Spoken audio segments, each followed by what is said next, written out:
man. Just another tool of the establishment just to bring us down. They say we gotta use them, but who are they? Well, they want to control us with their condoms, but not me, man, because I ain't wearing one and letting... Sheik, use one or get none. Well, these are cool. I mean, I'd use them. I'd like them, and I'd use them all the time. Sheik, get some. Thank you, Mr. Sheik. Special this event they're at the Olympics. Hey, yo. Oh my God.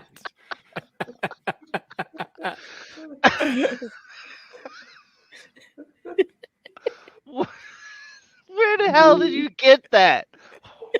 What was What is that? Yo, mama sent it to me, brother. Your mama sent it to me, motherfucker. I think that precedes the other one there, Jeff. I think that's the predecessor to that one. That's to do with that. They're at that the Olympics this year. They have to do with that. Because that one guy is doing it in public, though, too. Remember? Yeah. Oh, you mean the poster guy? Yeah, the poster guy. He's doing it in public, though. That's his. It's the public version. Oh shit! What's this about? He gave that fucking down like, "What's up, dude?" Did you see that guy? Did you see him down to that dude? He totally down to the head of the dude. You gonna buy him? Bro. Yeah. Nah, bro. Cyber, nah, bruh. Nah. Nah, brah. Nah, brah. Andre, sir, the floor is yours. Okay, good, because I was just worried about that. Hello, everyone. Welcome back to our spectacular tricky game / movie review live stream for Fridays. This is your first time true moderator, Andreas, Pop Culture Guy. Today, I'm with three awesome and wonderful and beautiful men. Jeff S. TrueKnowledge, Chris, Superhero Slate, and Cyberneticshark. How do you know Chris isn't some fucking like keeps chicks in dungeons or some shit? We don't know, bro. Just because he's from Superhero Slate and he's just like a nice guy. I know that, but so Chris, I just want to let you know I'm a time traveler. I'm a doctor, time lord, and so I know you're a man because I met one of your ancestors in the year 2099. So I know you're a man. So that's why I say beautiful man in this panel. So I love being beautiful. So thank you. I'll take the compliment. He has a beard. He has a beard, sir. He's got a beard. I hope he's a man. We're all men and we have beards. I mean, sort of. I mean, goatee, or whatever you want to call beards. Anyway, this is going off to a wonderful start. Folks, we're not stepping in here for Andre's the Pop Culture Guy. I had his first moderating here of the MCU'S Bleeding Edge. It's on him. So if there's awkward, silences or freezes or whatever, we're just going to hang out and, chill and try to look pretty. That's a good thing Chris is here for that. Andres has already asserted that he's a man. We figured out he's a man. So that was quick. Andres went frozen mode pretty quick there. That was pretty quick. Only Andres on his first time moderating would go into frozen mode completely right from jump. Yep. You think his face is red? You think he's a little flustered? I don't know. Right I'm wondering what he's thinking. Yeah, like what he's doing right now. He's probably freaking out. Yeah. I feel bad for him, to be honest with you. He's probably tripping. That's fine. Things happen. We're at the fault of technology here, but he's already nervous. So now he's really nervous. He literally was kicked from the Matrix. Like someone must have unplugged him. Yeah, it was a sign. Yeah. Andres, the Matrix says you're not supposed to moderate tonight, sir. It's against you.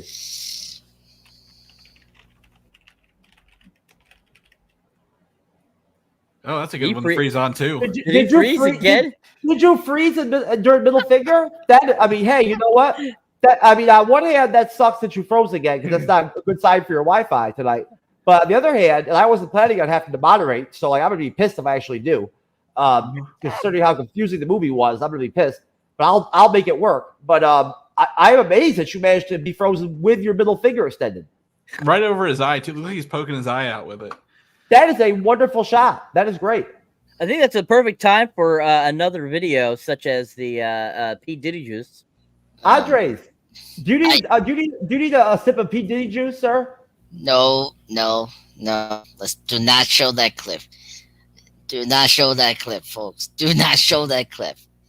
I don't care how much it makes Jeff, not Jeff, Cyber laugh so hard. Anyway, sorry, folks. Technical difficulties. The Matrix is trying to kick me out. Shame on you, all right? I'm doing this for you guys, okay? Matrix. Anyway, so let me get on. Oh, third I'll call you are Iceman, sir. Thank you. I'm not Iceman anymore. Yes. Can I be Goose? Well, I guess You you only do have a limited time here, so yeah, you can be Goose. You can be anything you want, sir. Maybe we'll actually role play out. We'll act out the whole film. Like instead of like reviewing it, we'll act out the film and like play different characters. The Matrix or Top Gun? Matrix 4. Okay, because I was like, do I gotta like do the shirtless beach volleyball on here? Because it's that's not what I signed up for. Well, we can add the naked the nude beach volleyball scenes to the Matrix. Okay. Skit. Yeah. Now he's frozen. Now he's frozen with full arm extension, like he's giving somebody a hug. We love you too, Andres. I want to hug you too, baby. Poor little fella. I'd give you a hug too, bro. I mean, this is a good time for a video, I think. Folks, this is a Kodak moment right here.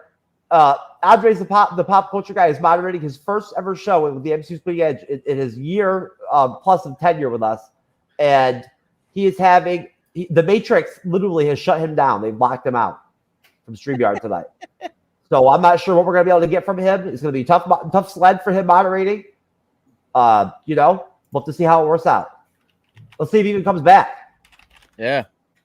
Well, sometimes you gotta jack out of the Matrix. Maybe it's the curse of Jersey, the Jersey curse. Maybe. You never know. Maybe the Aqua Teen Hunger Force is outside fucking with his antenna for his Wi-Fi or some shit. Or Rick and Morty. There you go. Well, no, if Rick was there, you think he would already figured out the Wi-Fi shit by now. Well, that is true. Anyways, folks. Go ahead, Chris. He did say he was from the future, so I guess maybe. Well, I mean, if he's from the future, you think that. I mean, I'm not going to go there, but he is from the future. He goes by many names: Time Cop, Time Lord, Dark Lord. I didn't know he was a doctor until today. He's many things, depending on the day of the week. Also has many different favorites of things. Changes his favorites quite a bit, I'd say, right, Cyber? I would say so. I've never seen some people have so many different favorites in the same favorites. In the meantime, folks, this is a very awkward start I've ever had. This is the most awkward start of a movie review or show I think we've ever had on the Bleeding Edge. That's my fault. That's me. It's my face. No, it's not. It's not. Oh no, sir. You're holding us up right now. We already would have lost. Our audience would have already gone down by now if not for you. You're holding it down. All right. Oh, he froze right there. Okay. I love it. I'm playing a trailer to see. Yes, play a trailer. I got to talk to Andres and figure out what we're doing here because if I'm gonna. All right, folks, we're pressing reset right now. After that trailer, the Matrix glitch is over. I'm Jeff S, aka TrueKnowledge. I ain't got no poster behind me like usual to point up at and whatnot, but I am the co-host and creator of the MCU'S Bleeding Edge channel podcast. We were having Andres, the pop culture guy, who all of y'all are very familiar of, moderate Matrix 4 review this evening. He's obviously having some massive Wi-Fi issues that he's ever had before, since we've ever known him. All of a sudden tonight, for some reason. So, just to get rid of all this awkwardness and finally get the show going, and actually start entertaining some of y'all. And I'm just trying to call me right now, like I can actually talk during the live stream. I'm I'm going to go ahead and take over until he gets his Wi-Fi straightened out, comes back, and hopefully can finish up the show on his own and moderate. In the meantime, Chris, welcome to the MCU'S Bleeding Edge. Thank you. Thank you for having me. This has been an adventure so far, and I'm enjoying every second of it. I'm glad you are, sir. I'm not, to be completely honest with you. It's only funny for so long. We're at the 13-minute mark of the show, and nothing has been accomplished at all. I'm just now introducing you. That's not exactly typical for us. Either way, thank you for slogging it out with us. You know, we all have technical difficulties, and obviously Andres is having some serious ones. So I'm sure, hopefully he'll get it straightened out. I'm sure he will. He doesn't usually have these problems. Cyber, you were having some Iceman issues way back months ago, but other than that, we really don't have these issues usually. Anyways, Cyberneticshark, my co-host, is with me on the panel tonight. Supposedly joining with me and Chris. Although it looks like my role's getting reversed over to moderator tonight. Cyberneticshark is doing an hour with us. Sir, are you ready to kick some Matrix 4 ass for an hour? Less than an hour now? Of course I am. Woohoo! Jeez, Andre's already shed 15 minutes of your hour off, man. Fuck. No. That's valuable time. That's valuable time when it comes to your contributions on the panel. Anyways, folks, we are wrapping up the Matrix. What would you call it? It's not a trilogy when you have 4 movies. What is the word? Quadrilogy. Thank you, guys. The Matrix quadrilogy we are wrapping up this evening. So no more Matrix that I can think of as of tonight. This is Matrix 4, Matrix Resurrections. We've already done the first 3 films, our last review. We appreciate all of you out in the audience. We'll deal with our plugs and all that stuff and whatnot and, all that at the end of the show. We don't worry about that now. All I will say is consider liking and, subscribing and all that good stuff. We appreciate your support if you enjoy the show and what we do. If not, then don't hit that shit. It's your call. I don't blame you if you don't want to subscribe. In the meantime, let's get this review going. Let's fucking get after it. So, Chris is from the Superhero Slate Podcast. Chris is a first-timer on the Bleeding Edge. So, again, thank you, Chris. We appreciate you coming on and doing Matrix 4 with us, right? I didn't realize we're going to end up as a group of 3, but here we are. So you're holding it down. What is your familiarity with the Matrix 4, Chris? How many times have you seen it? And what was your take on it the first time that you saw it? So I would say 2 things. One, you just played the trailer, and remembering back the Jefferson Starship White Rabbit song that played in that trailer was one of my number 1 played songs for the year 2021, simply because it's just so good. It was just so good. That's the first memory I have of the Matrix Resurrections. The second, I remember this coming out on Max for free at the end of the month, right? Or at the end of the year. It was one of those last movies they slotted in. It'll be in theaters and on Max. And like probably 99% of the people who watch this, that is the only time I remember watching it. Because it was free. It was end of the year. Movies weren't in theaters like in mass yet. I think Spider-Man No Way Home had just hit theaters, I think, in December of that year as well. So really overshadowed by everything kind of going on with it. And much like the movie itself kind of states, the first I would say third of the movie, they say this movie, we don't want to make it, but Warner Brothers says if we don't make this movie, they're going to take it out of our hands and make their own. And that's just kind of how it kind of feels like. I just feel like I watched a movie somebody had to make rather than what they wanted to make. So that's my first remembering this movie from 2.5 years ago, almost 3 years ago. Okay. Cyber, same question. Same thing. I saw it on HBO Max when it got released on HBO Max back in 2021. And I've probably seen it now maybe 3 or 4 times since it came out over the last 2.5, almost 3 years since it's been out. And I enjoyed it when I first saw it. So, I thought, why not give it a try again? And so rewatching it today, it was kind of funny because I was like, wow, I forgot about that part. So it's kind of like, it was kind of a nice refresher to see it again. Because even though, this film isn't the best of the series, and it's very different because they went a whole new kind of route, by, changing the characters of Morpheus and having all these new people and stuff like that, it definitely is a soft reboot, I feel. So definitely a not a bad experience, not the great experience, but overall I enjoyed it. Hundreds of pop culture guys, sir, are you with us? Private chat. Okay, be right back. All right, no problem. Anyways, so I will say that this is my first watch of The Matrix 4 today. I found it confusing, although I quickly watched some videos on New Rockstars and Screen Crush and stuff like that just to catch up and try to tighten up and understand the overall structure of the film before we got going. So I have somewhat of a clue as to what goes on, but you guys can feel free to help me out as we go. There he is. Hey, Andres. Hey. So, sorry about that.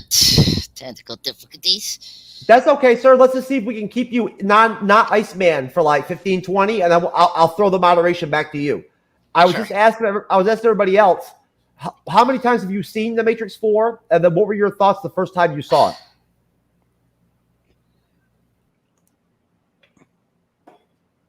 You got 10 seconds out of him. That's pretty good. That's a new record for the show today.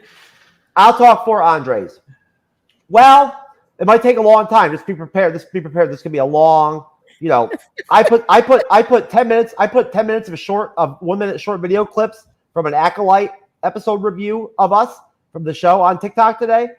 5 of them were Andres talking out of the 10 during his turn to talk on the panel. All five full videos are of him talking. So I'm going to do this is me for Andres. Well, I saw The Matrix. All the Matrixes several times. One time in the year 2077 with Angela Bassett and Vice President Dolph Lundgren and President Jean-Claude Van Damme. I thought it was very good. In the year 2077, not so good in real time. But then again, I watched it today, and now it's my favorite or second favorite movie of all time, forever. Until next week on Monday, when I'm also going to pick new favorite top 1 and 2 and 3 films of all time. There you go. There's my favorite, my best Andres. I can't impersonate Andres. Nobody can. Anyways, Andres, this is wonderful, sir. I'm sorry that I'm laughing at the situation, but it's very funny. So, only on The Bleeding Edge, folks. Only for Andres. All right, so The Matrix 4 basically starts off 60 years, if I understand correctly, after the end of the third Matrix film, right? Revolution.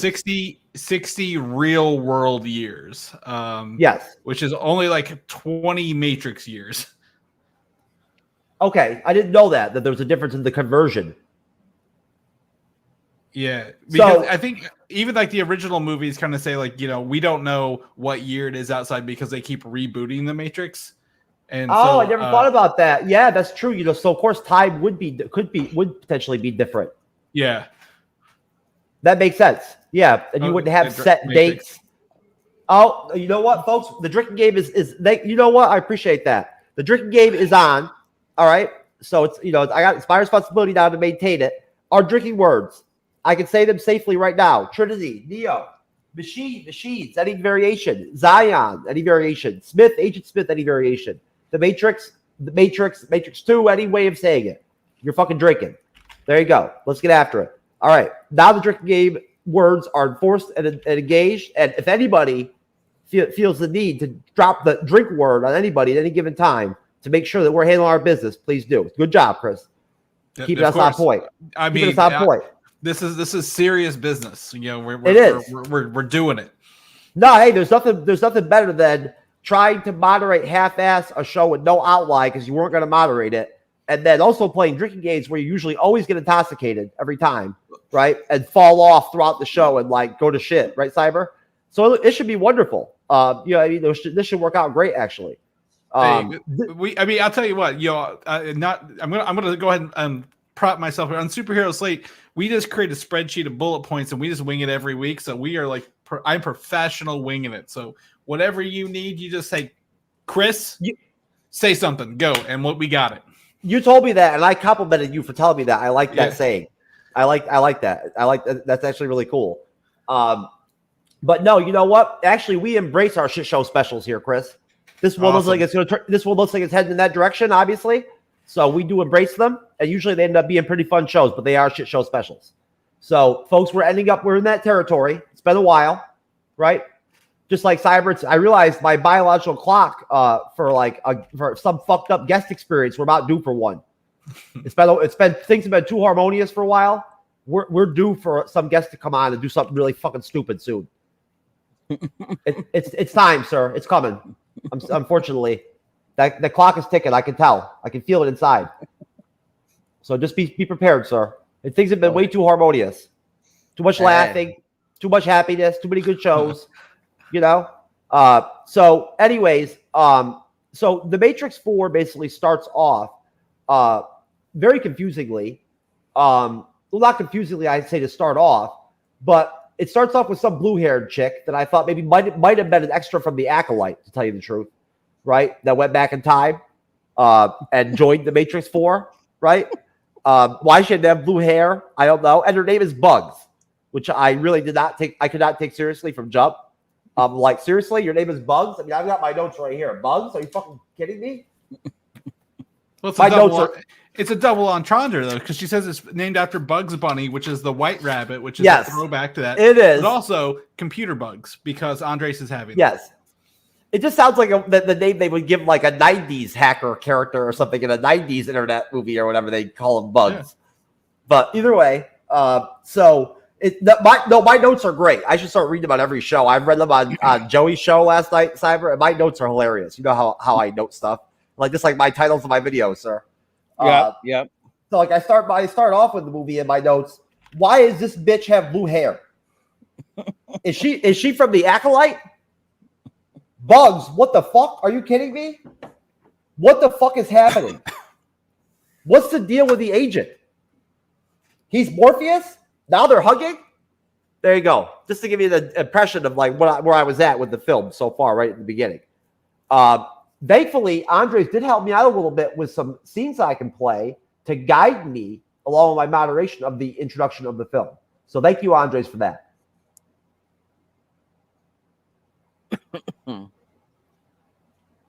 That's way after the actual intro. Not way after, but it's after the intro. Basically, the synopsis from Wikipedia says that a young woman named Bugs learns the Matrix is running old code in a loop, enacting the moment when Trinity first found Neo within the Matrix. Bugs discovers a program embodying Morpheus and helps free him from the simulation. Thomas Anderson is the creator of a video game series called The Matrix, based on his faint memories as Neo, as you saw in that clip there. At a coffee shop, he regularly encounters Tiffany, a married mother with no recollection of her past, on whom Anderson based the game character Trinity. Anderson has created a simulation called a Modi to develop game characters. He struggles to separate perceived reality from dreams, a known concern among his coworkers and partner. Thomas, psychoanalyst, prescribes him blue pills that he takes each day to suppress the occurrences, but he stops taking them, as you saw there. Meanwhile, as Bugs and Morpheus work to extract Neo from the Matrix, Anderson's business partners regains his memories as Agent Smith, Neo's former nemesis, which I really didn't understand how that works out, but I'll stop there. Now, before we get to the part of the film where Neo actually gets awakened from the pod, and actually we get we relive the original, yes, I'm going to say it just so we can drink, Matrix film moment, right? I'll go to you first, Chris. What are your thoughts on the premise of the introduction of the film? I left out a lot of stuff, obviously, on purpose for you guys to fill in the gaps, so feel free. Anything that's important that I skip, feel free to throw it in there. But what are your thoughts on that segment of the film? Anything specific that, that really, I know you really like the music. I know you really like that song, and you like the White Rabbit deal and whatnot, and the tattoo and all that. Yeah. I was just messing with you on the Bugs character. She's actually a solid character in the film. Yeah, no. I mean, it's fine. I mean, like I said, it's my background's in film studies, right? So like I'm looking at this the first time as a fan of the Matrix. Like it was like the first DVD I ever bought was The Matrix, and I feel like that's very fitting of the Matrix in and of itself. That's two drinks. That's two drinks. We'll just start tallying them. We're gonna need them after this little paragraph here. You're making me multitask, sir. Yeah, I know. I'm sorry. If only we had Andres.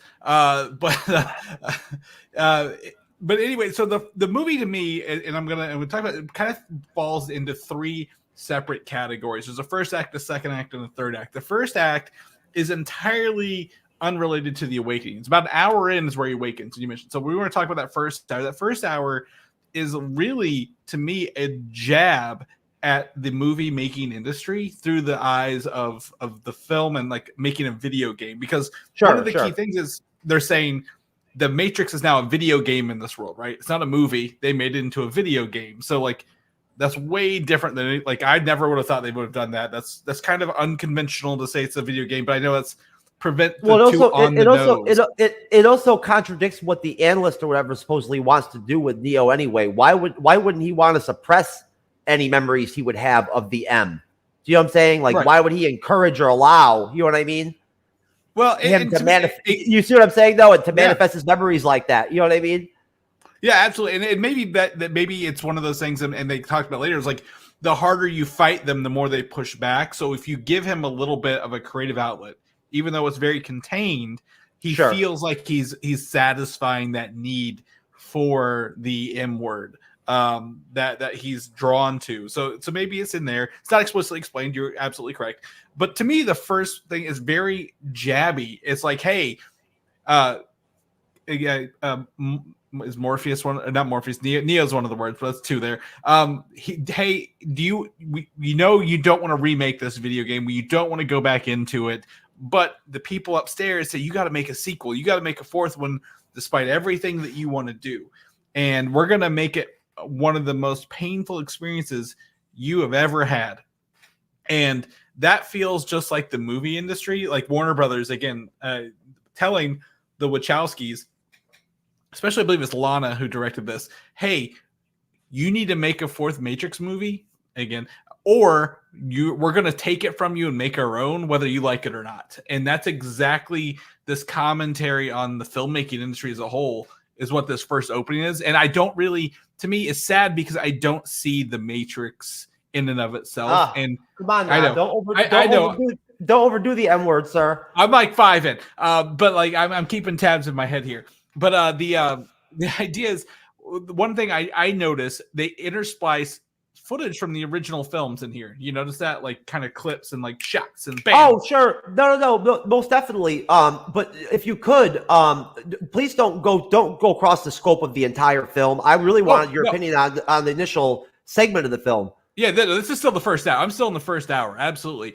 But I'm going to say that what that does, what it makes me long for in this first hour is the original movies, because everything in this is too clean, is too concise, where you get that film grain and like that grittiness, that dark, cyberpunk future from the original films. And it's cutting in here and it's reminding me, oh, there are better movies I'd rather be watching in this quadrilogy right now. I got what you're saying. We did lose that whole aspect of the, of the feel, that gothy, right? Like tech punk, techno punk kind of like vibe that they did have going on. That vibe and energy was not present in this movie at all. Yeah, it was upgraded. It was like a 2.0. They brought it into modern day, if you will, but it lost the charm and the uniqueness that it had really early. What do you think, Cyber? What are your thoughts on that first segment of the film, and then anything that you want to bounce off what Chris said? Well, the beginning of the film, it's kind of like, just like what everyone's kind of saying, is that just like how they made it a video game in the film, it's a reboot. And so basically, just like how the last one ended, where Neo basically gave his life to reset everything, this is like it resetting. So it's been, 60, real years versus 20 years in the Matrix. And so in that 20 years in the Matrix, it's rebooted however many times in that 20 years. So basically where we're at, the movie starts is basically has rebooted itself again. And we're starting over. Hence why all the programs look different, why the people are all different and stuff like that. It's because it's rebooted so many times over the years, it's altered and it's changed. And, Bugs basically, is kind of noticing that that's why these things are different as they are. So the beginning of the film is kind of it's an interesting way of restarting what Revelations did and kind of trying to reboot and get you back into starting a whole new cycle of what's going on in the Matrix, because as we left off in Revelations. Drake. We left off, just like the architect and the Oracle were there. They said, yeah, we'll see what happens now. How long does peace last? And, basically we can see that it's rebooted itself and has altered itself again. So that's kind of what I feel they were trying to do is at the very beginning of this film is to really get you back into that mindset of, hey, we're not where we were left off at the end of Revelations. We are at where we are at a new state and we've restarted, and kind of giving you that idea and kind of giving you that same feeling as the first film did, where, once again, Neo has to be unplugged. That's a drink word right there too, baby. Drink. Yeah, and I think that even helps to your point, Shark, that they had to recast a lot of these characters, right? Because obviously in 20 years, you can't, as much as we love Lawrence Fishburne, I don't think he could play the same role again, right? Those characters have possibly lived, some died, who knows? So to recast them is absolutely the lines with the reboot every time, right? They confused the shit out of me with that opening scene where the guy was like, "I'm Morpheus." That's you're right there, Cyber. I have one of those drinking game tears of fear tinges right there, because even though I know Morpheus is a safe name, it's still a name. It's a title. Chris, we've been playing these drinking games. I'm starting to get haunted by sometimes when I go to talk. I'm afraid I'm gonna say something wrong. But no, I got a little bit thrown off by that. I'm like, okay, I'm following it, but then I'm like, so this guy is an a sentient or whatever, but he's Morpheus now or whatever. They just kind of threw me off. So that loop that we saw at the beginning, they said that Thomas Anderson, there's my way around that one, is coding that loop, and he created his Morpheus in there that he remembered. So it's Anderson coded his Morpheus as a program, and that's what we get to see at the end of that. Just like he was able to influence Bugs through whatever dreams or whatever the fuck, you know what I'm saying? Like this, it's similar to fashion. No, I appreciate that, Chris. I like that. That's cool. So no, good contribution so far, guys. If Andres was here, I would be going to him right now. And it might go from a 39-minute mark to the 57-minute mark by the time he gets done with his first contribution. And the whole movie will be discussed too. We'll be talking about the ending, right, Cyber? All of it. Yeah. I mean, I feel bad for Andres already. He's already got the tire marks on his face, and you just keep throwing him under the bus. I'm only talking shit so much about it because he's not here and everything and whatnot. And I know he's watching probably or whatever. So I'm messing with him. That's all I'm doing. It's all inside jokes. Yeah, thank God there's replays, so he can go back and watch these. We love Andres, the pop culture guy. He's good people, baby. Yeah. I take it as far as say that our man love is so strong. I'd go to the massage parlor with him and get a massage right next to him. That's how close we are, right, Cyber? Sure. 2-man massage. Sure. As long as his Wi-Fi held up, Yeah. Oh, I know. Yeah, Wi-Fi. You would take that monitor right there in with you. Wi-Fi is very important when you're in the massage parlor. I'm telling you right now. You don't want to only have want to only have one bar. Just in case you got to use your Cash App or PayPal or some shit for one of the massage parlor homes. Do they take Klarna? Can I pay in 4? You need extra $40 for boom boom from behind. Yeah. Anyways, so there you go.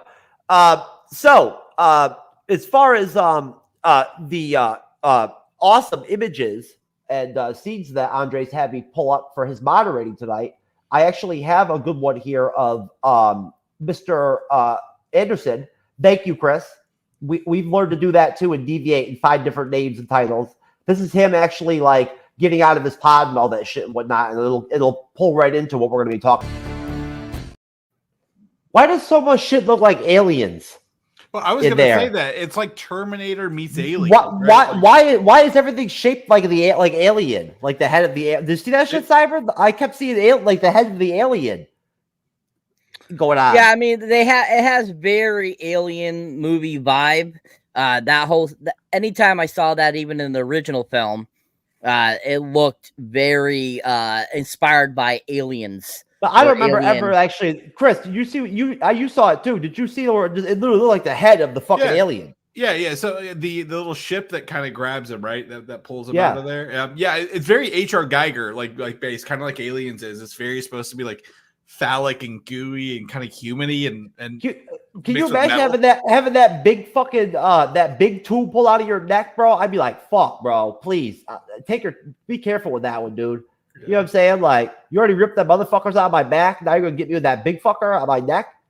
Like, I was really surprised they revisited this actually after several films to redo the rebirthing scene of Thomas Anderson, because they did it. It's such an important part of that first one, right? Like when you actually come in to the real world. I was surprised they actually retouched this after. I'm not. It was a trope that honestly, if you would have asked me before the movie, it wouldn't have surprised me that they'd employ it. I would suggest they probably would. That's just me though. You know what I mean? I would have expected it, to tell you the truth. In any continued variation where they added on. Yeah, where they were putting it back into the M, I would expect them to go with the same route. I mean, my half thoughts early on were like, oh, this Anderson is an actual program. He's not a real person, and that would have been the twist. Like, we downloaded his mind. We actually didn't rebuild his body. So basically, where we pick up at on the synopsis of the film, and then linking off of that scene right there, is that Mr. Anderson awakens in a pod and notices Mrs. T confined in another nearby one, very alien looking, before being extracted to Bug's hovercraft. Let's see if I can pronounce this correctly. Mean Mosin. Okay, whatever. The M is silent. It's the just the end. Oh, okay. So Memeson or Meme side. Okay. So Mr. Anderson is brought to the human city to where he reunites with an elderly Niobe, which I thought, I was really surprised they threw her into the film. She explains that 60 years have passed in the real world since the M's war ended. They had a civil war, and that Mr. Anderson's allies, including the original Morpheus, have died over time. The peace achieved by Mr. Anderson's sacrifice lasted for many years, but the large number of humans leaving the M created a serious power shortage, causing the machines, to fight over years, over limited resources. Soon afterward, Zion, drink again, was targeted in an attempt to get humans to use as the power supply once more. However, this attempt caused many M's who still remembered Mr. Anderson's sacrifice and the promise of peace to turn on the others in order to protect the humans. This allowed most of Bion's citizens to escape to was then founded by both M's and humans who have been working together ever since against the remaining machines, who want to return things to the way that they were before the war.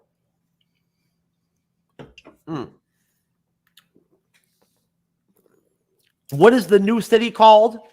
Io. Io. So to Io.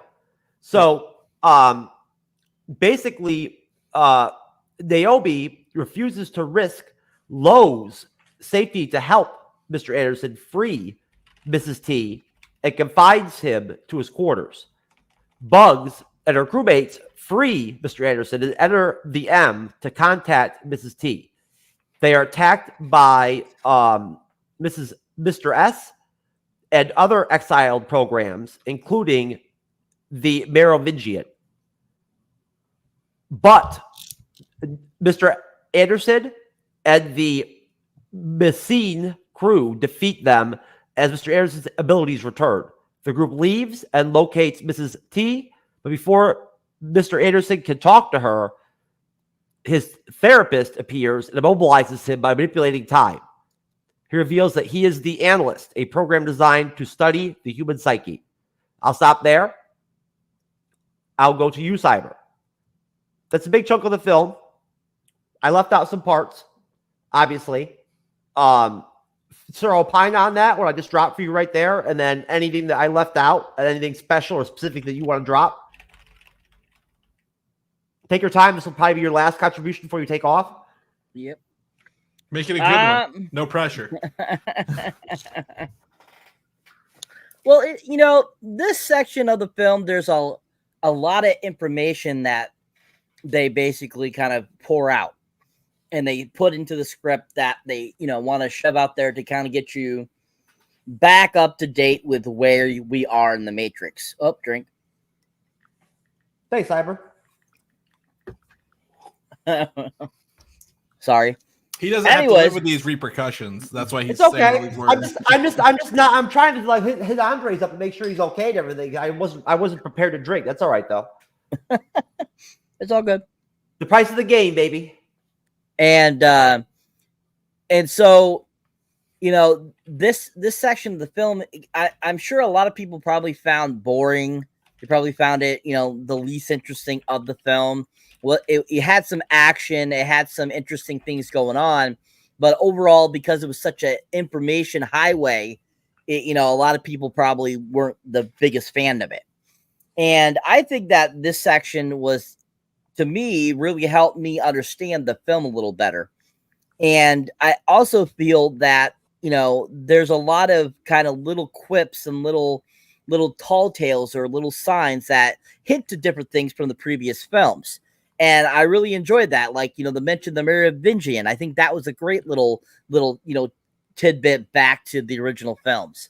The fact that, we have found out that it's been 60, normal years and 20, M years, that was interesting. I thought a little tidbit as well, because, literally because of how the M works. I mean, they could have made it any span of time they wanted. They could have made it 5 years. They could have made it since the last film came out, 20 years almost. They could have done that. And so they kind of stayed with that within that 20-year range of when the last one came out in 2003. And so I think that was kind of a good gimmick or a good thing that they did, because if you went too far out, I feel it wouldn't have been as, I feel, believable if you went too far into the future.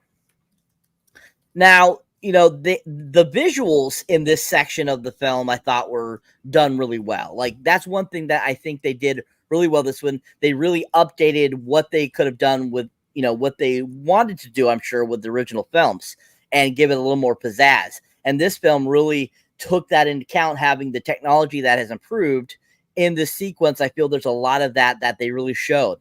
And especially with that scene that you showed there, with,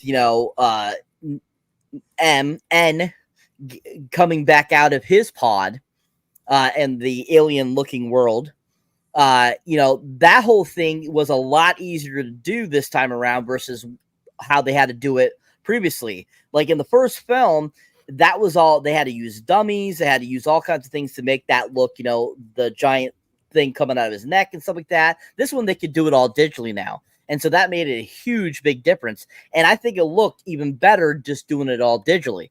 So I really enjoyed that scene. I thought that was a really cool scene with him popping back out of the pod, going back to that same thing as the first film did. And it helped kind of like I said, once again, this is a reboot. It's supposed to be a reboot of what happened from the last film. And to me, that was a clever way of doing it, along with changing and altering how the M is working now. Because just like you say in the synopsis, the machines, have basically had to find other means for sources. And they've had to try to reignite the war so that they could get what they needed to still be able to be around. So I think this whole section, like I said, was done well. It might have been a little boring to some, but I found it very interesting and I found it very informational. That it really helped me understand the film better. But I really enjoyed most of that part. I thought it was done well. Okay, Chris. Yeah, I agree. I think this is, to me, where it kind of kicked up a little bit. I think the first part, like I mentioned, is very philosophical, and this is where we get down to the grassroots of what we know, right? What we remember, and you brought up a good point, Cyber. Like, bringing back Jada Pinkett Smith as Niobe. Like, we have one person we can bring back and age them up and put them in here to show how that connection to the original trilogy. Putting it in there is great. I do think what I would have loved, if I'd had my choice, I would have scrapped the first part we talked about and started here. I think if you just kick off from here and spend more time in like the real world, like, oh, bots are friendly and can help us now. The IO, the Zion history, it's almost kind of breezed over kind of conveniently for storytelling. I wish we could have like relished in it a little bit more, because to me, it's the most interesting part, right? This is where it comes to life. And I would say, we get the very stereotypical, the crew believes in the one, and so we've got to break him out so he can go do the thing. But when we get to the fight scene in, like, it looks like maybe a harbor or a dock room with the Merovingian and the they're not remnants, whatever they are, the other wild programs. It's really cool to see that. And then we get Christopher Groff, who actually I think does a really good update of Agent S a little bit, but like it's not the same as seeing the actor's name. What's his name who played the original agent? Hugo Weaving. Hugo, thank you. I was like, oh, it's on there. Hugo Weaving, I think, just commands a scene, commands a presence. And Christopher Groff, as good as he is, I don't think he just commands the same presence in the scenes here with Keanu Reeves, and that is missing. But the action scenes are fantastic when you get down there into, like, they're fighting in the toilets beneath the kind of dock area a little bit. You get to see the what I call the Dragon Ball powers kind of come to life, where they're kind of blocking stuff and they're smashing concrete. You feel the remnants getting there. I really connected with that scene, and that has stuck with me for the past 2.5 years. So I'm like, oh, this is the Matrix I remember and I know. So hopefully, so I would say that part has stuck with me the longest, up until we get to the analyst reveal that you mentioned, Jeff, kind of at the end of this second act of that. So absolutely. Looks like we lost Andres for the night. I feel bad for him now. I think he feels bad because, like, his shit didn't work out, and it was his first time to moderate and all that, everything, and it didn't think he went all Iceman, and now he just like said fuck it, and like now he doesn't even want to come back on the show because he's like embarrassed. I feel really bad for him, to tell you the truth. I feel bad for talking shit now, honestly. So, but it is what it is. What are you gonna do? It happens. We love you, Andres. The show's better when you're on it, brother. Things happen. They happen to all of us, right? Lives weren't on the line, and that's the important part. No, you can moderate on Monday night, bro. You can take over for me on House of the Dragon. I'll let you have it. You just gotta let me help you out and assist you and shit, motherfucker. I ain't letting you just come in there without training wheels. Anyways, there you go. I'm still talking shit, bitch. Shit ain't changing. Well, fuck you, motherfucker. Anyways, I know you're out there. Bottom line. So great job, Chris. Great contribution. Cyber, you want to let us send you off, sir? Yes, please. Take this one home. All right, Yep. sir. Let me plug you out real quick. Luckily, Cyberneticshark is manually set.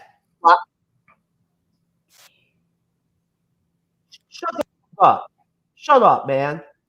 Fucking Cyberneticshark is locked in on my YouTube. All you gotta do is put in CY, right? And there's Cyber. He pops right up. How we get now? It's Cyber? Yeah. Anyway, Shark, sir. The floor is yours. Plug away. All right. Well, I had a great time, even though it's a short, limited time. But if you enjoyed me here on the panel or as me as a moderator on the MCU'S Bleeding Edge, you can check me out. My solo content, you can find me under Cyberneticshark. As you can see there, I put up my most recent video. It's a trailer reaction to a new film that's coming out with Dave Bautista called The Killer's Game. The Killer's Game. I saw the trailer. And just put up that. So keep an eye out and check that out if you like. Looks like it's going to be a fun film. Looks funny. Looks action-packed. Got a great cast. Got Carrie Crews in it. Sophia Boutella. Huge cast. He's got some comedic chops, Cyber. He does. And if you haven't seen that, definitely go check that out. You can check out my Inside Out 2 review as well. So I put up a couple more, little mini reviews for you guys. One for Under Paris, which is a new shark film that just dropped on Netflix. That's a French film, and it's actually pretty damn good. CGI sharks look really damn well. And then one of Nick Cage's best films, I swear to God, if you have not seen it, The Unbearable Talent of Massive Talent film, Bearable Weight of Massive Talent. This movie is absolutely fantastic. Just finally watched it the other day. It was so good. Eventually, I'll do a full review on it, so keep an eye out for that. We'll have a full review for Under Paris up soon for you guys, and for Bad Boys Ride or Die, and be on the lookout for that and some more trailer reactions. But just huge shout out to all my new and old followers. You guys are rocking it, and let's just keep building, keep on joining, and keep on watching, people. Cyber, what do you think? What if I fight bees and like videotape it as content? Like I fight bees. You should do that.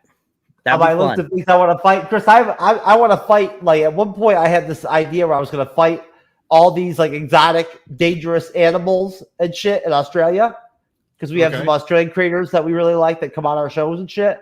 And I was thinking it'd make really good content if I just fought a kangaroo, right? Like when I won a kangaroo. Then I thought maybe what happens when you lose? Oh well, I mean, hey, it's part of the content, bro. You know, it's still entertaining. I mean, hey, I'm sure it'd be entertaining if I lost. I don't. You don't want to lose against those poisonous ones.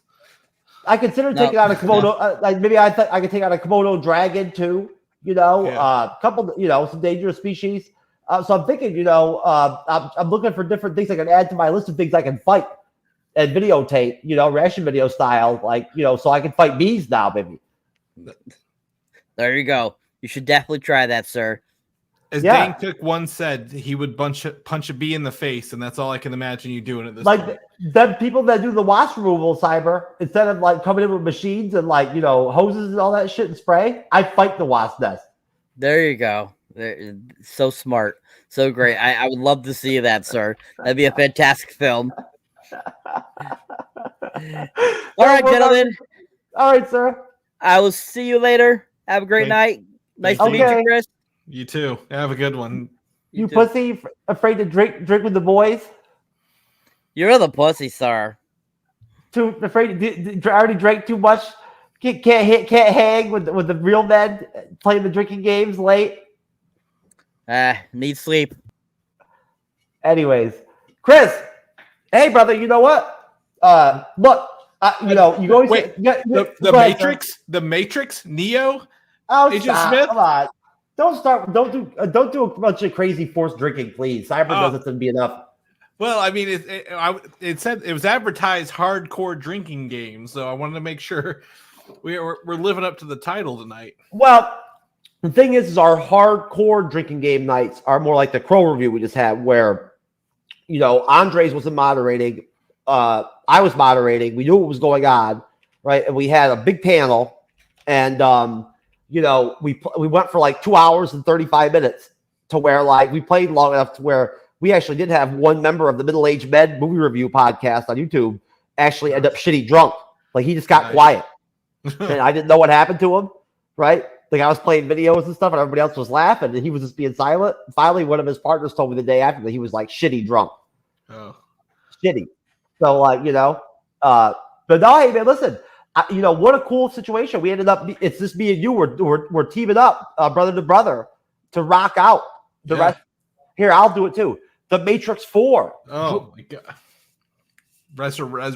Resurrections. I'm drinking pussy ass Mike's hard black cherry lemonade, so I mean I can afford to have a drink. It's mostly juice over there, sugar for you, but it'll do. I'll tell you what, folks. If I'm gonna have to hold down a show like with a first time guest in the Bleeding Edge, right, and lock it down and finish an entire rest of the movie review, just me and him soloed up, you couldn't ask for somebody better than Chris. Well, thank you. And I mean that genuinely. He represents himself very well, and as I mentioned in the private chat, I do definitely value your contributions. Your initial contribution, Chris, was really interesting. I like where you were going with it, and the film knowledge and the film background is very valuable to me personally on our movie reviews, because honestly, we've only been doing them for less than a year, and I'm not a movie expert. Cyber's the movie guy, right? So anytime we have people on that actually know some of the terminology, right, they can really add some more of a less of the entertainment angle and more of the informative angle. It's a plus. Yeah, I like to do both. I actually, another plug, I shortly lived a podcast called Film Side Chats with a friend of mine. We only had eight things. We're talking about bringing it back, but we both went to film school together. And what's really fun for me is, we stepped outside of our comfort zone quite a bit for that. And, one thing that, being on the show here, and thank you for inviting me and reaching out to us, is that I would never have probably revisited The Matrix 4, and I watched it this afternoon to get ready for this. Like, I would have been like, yeah, I understand what they were going for. I don't need to go back and watch it. So I do appreciate the, it's not forceful, but like, the nudge, like, hey, do something out that you wouldn't normally do on a Friday night, kind of thing. That's how I feel. Well, I hope you feel about the whole show and the drinking games too. And I hope one of the most important things to me out there, folks, is always for my guests, more than anything, they're always going to be treated with respect, and courtesy and whatnot, and civility and all that, and have equal time to talk and all that. But at the end of the day, I want them to have fun. I don't care. I don't need to be told. I don't need to hear it or like ask about it. I can tell whether you have fun at the end of the night or whatever when we depart. And that's what's important to me at the end of the day is making sure you have fun, you enjoy your time, right? Yeah. And then take whatever else from it too. So without getting too sidetracked, let me just say that we appreciate Cyberneticshark for coming out with us. He has to get up early in the morning for work. So just, thanks, Siren, for coming out and contributing what you could. Andres is in the comment section the whole time we were talking about Cyber's plugs and the Beekeeper and all that. So he's there. Hey, Andres, we love you, brother. And what's up, Tim, from Middle Aged Men, you motherfucker. So basically, I just threw a huge swath of movie at Chris on the last run, and I believe that I have a actual action scene lined up next to play. It is the coffee shop fight scene to drop. This should be enjoyable, and we'll go off this, and I'll drop a little bit more of the actual film synopsis, and then we'll get. They're like about to say, man, that was a really shitty sex scene we had in the M2. Like, talk about some like weak ass Skinemax soft core, like porn type scene. That was rough. We need to wish we could have fixed that up. It was R-rated, I think. So they could have pushed that R rating. They didn't do much with it. It was like some making out or whatever. There was no nudity at all, I mean, no. So, all right. First of all, let me just ask you a question. I was never able to establish. I'm going outside the parameters of the actual scope of the outline of the film now. This is just a straight question. What the fuck was going on? I have it in my fucking notes. What was going on with the fucking winged fucking creature or whatever? Yeah, absolutely. That came out of nowhere or whatever. All of a sudden there was like some fucking alien bird type creature, type robot cyborg shit. What the fuck was that? Kind of looked like a manta ray. Kind of looked like a moth. So plot wise, Deus Ex Machina. Obviously shows up when it needs to, but that is the embodiment of the Oracle from the original ones. She introduced herself as the young version of herself. Remember that? So the Oracle became that? Yeah. So all of these, all those old programs, the original Oracle and the original Matrix, they were purged from the programming. They were like, we don't want you anymore because you're keeping the peace that you mentioned earlier. So we gotta bring it back. So, but instead of purging her and deleting her as a program, they gave her a little cybernetic body to float around in. That when she plugs into the Matrix, she can access that stuff and work with the team under the radar. Well, that is stupid. It's very convenient. I wouldn't say it's stupid, but it's a convenient plot point, right? Like the person who knows how to do everything shows up at the last minute to help us do everything. It's a very convenient plot point. I guess. I mean, that's fucking weird, dude. Yeah. I would say the thing I think is the stupidest point of all this, instead of agents, we have SWAT team members, right? And the least effective item in any Matrix movie is a bullet. We've established from the first movie that bullets don't work. You got close. You skipped the bullet, right? When you said agents instead of agent. Drake, that's of the Drake, right? Yeah, there you go. But like all these SWAT members there, I don't care about them. They have guns. We know that the one can stop bullets in their track. He's not afraid of bullets at any time. No, but what was going on with that? Look at that coffee shop scene. There's too many characters, too many people on screen. Right. There's too many different. There's too many fucking people. You don't know what's going on because it's hard to tell who's. It's almost like Tenet. You can't figure out in that final battle in Tenet who's even with who. Well, almost. And they've introduced a bunch of these side characters that you don't really care about because they came in about halfway through the movie. No, and also because unlike the other M films, in these secondary characters, in this one, they didn't give them personalities. Right. Because they came in way too late or specific characteristics for you to connect to. Right? You know what I'm saying? Like they did with the other films where you had a reason to Cypher, for instance, right? They gave you, they individualized them more. Yeah, the secondary characters. Yeah. Right? Yeah, because it was world building, and this one's just like, oh, you remember we had a guy who was about hijacking things, and they're good with guns, and but you can have both. You can do both a little bit, can't you? Well, that's what I'm saying. In 2.5 hours, they spent the first hour telling us about the video game he was making, rather than getting us into the world, which is where, like I said, that should have started where the hour was. So you're saying that like the movie would have been more cohesive, less confusing, probably. Maybe that wasn't the perfect words, but like you get where I'm going with that. Right. Yeah. It would have been on my end if they would have trimmed down some of that Mr. Anderson shit, right? Yeah. And went into the nitty gritty and just did more explanation of what the hell is actually going on. Yeah.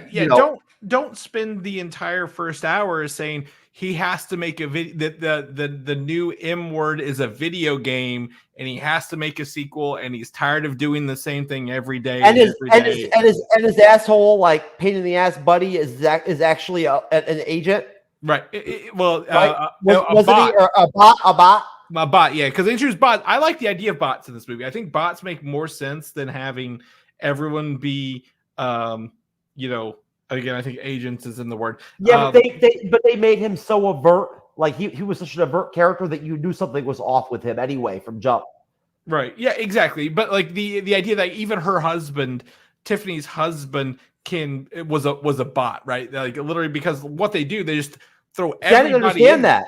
See, that's a revelation to me. I did not grasp that from the film because again, I literally watched the whole thing and then watched the second half of it again. Yeah. Right, to try literally so I committed a lot of time to it. Yeah, I did not grasp that through the plot. Everything happened so fast.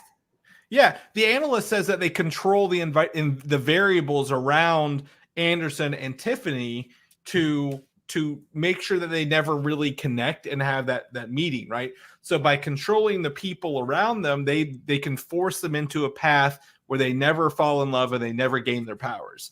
So of by course, having because the kid and the husband be bots, it makes sense. Because because for some reason that they didn't explain well at all, essentially Mrs. T and Mr. Anderson ended up being what the analyst needed to use to create the new M. They're like the catalyst of it, aren't they? Almost like he needed the two of them. Right, exactly, because they're like magnets. When they snap together, they're hard to pull apart. But if you leave them at just the right distance, you can still gain energy from them without like Rick and Michonne from The Walking Dead in a way. Different context, but like Rick and Michonne. That was the whole that was the whole premise of the ones who live that we covered, right? Me and Andres covered on Monday nights. The whole premise of it was that them together is really dangerous. You know what I'm saying? Like you got to watch out for them, letting them be together, right? Yep. Exactly. Like they're bad. 100%. They're already like so powerful individually. You put them together, they can take apart your whole operation. And it's like licking a 9-volt, right? You don't want to be licking that 9-volt because that will give you a shock. But absolutely. And then when they let them together, they actually have powers to over the environment, the simulation, if you will. That's why they are able to fly and stop bullets and look really cool in black leather, because I don't have that ability in real life to look. Why was it necessary to make Mrs. T have to fly in the film? Was that for equality or something? Or? Well, I wouldn't even say it's equality. It's more of the idea, like everyone thinks that Anderson why couldn't Mr. N just be able to be the only one that can fly? You know what I'm saying? Because whether he was the one or not, why couldn't they have just kept that as like the shit? You know what I'm saying? He does at the end. He gets it back, but he's not the first. What I'm saying is, why was it necessary to have to make it for her to where she can fly now too in this last film? Like that had to happen. Well, yeah, because that's the discovery, is that they both together have the abilities. They both have source code. It wasn't just one person; it was two people together that are combined. I don't like it. I think it takes away from the original Ebb story. To be completely honest with you, I think the film already lowers the stature of the trilogy to begin with, and I think that at that point, right, like frankly, I think that the I guess they aren't the Wachowski brothers anymore, because you can't call them that, but I think that their politics, to be completely honest with you, are probably more along the reason of why it was necessary to make Trinity have those same powers. Because I mean, I'm sorry, but you mentioned something about it earlier with with them, in that intro, using that part to as a caveat to get back. So what I mean? Only one of them is a part of this. Just so you know, only Lana Wachowski is part of this. The other one had nothing to do with this movie and is not in the filmmaking industry. Okay, so they split up for the movie. But, right, because Warner Brothers was like, we're going to make this whether you want to or not. So I understand that part. I read that in my prep. Yeah, right. But Lana was the only one who said, yes, I will come back. The other Wachowski said, I will not be a part of this. So it was her vision.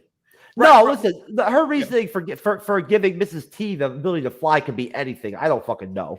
You know what I'm saying? Honestly, I'm just throwing stuff around. Yeah, I think. Well, to me, it's the more people who like the idea that there's one. I think what I really dislike about the original trilogy is that it relies on Christianity as its base. I don't care for he has to die and be reborn to be the one above all who has. But you could decide to just not let that be because I'm a Christian, right? Like, look, it's but seriously, honestly, like, look at it this way. I just want to put it out there, Chris, between me and you. Use this as a cross right here on my chest. I don't hide it on purpose. It just wasn't. No, showing. Absolutely. Yeah. You know what I mean? But the fact that I'm a very loose Christian.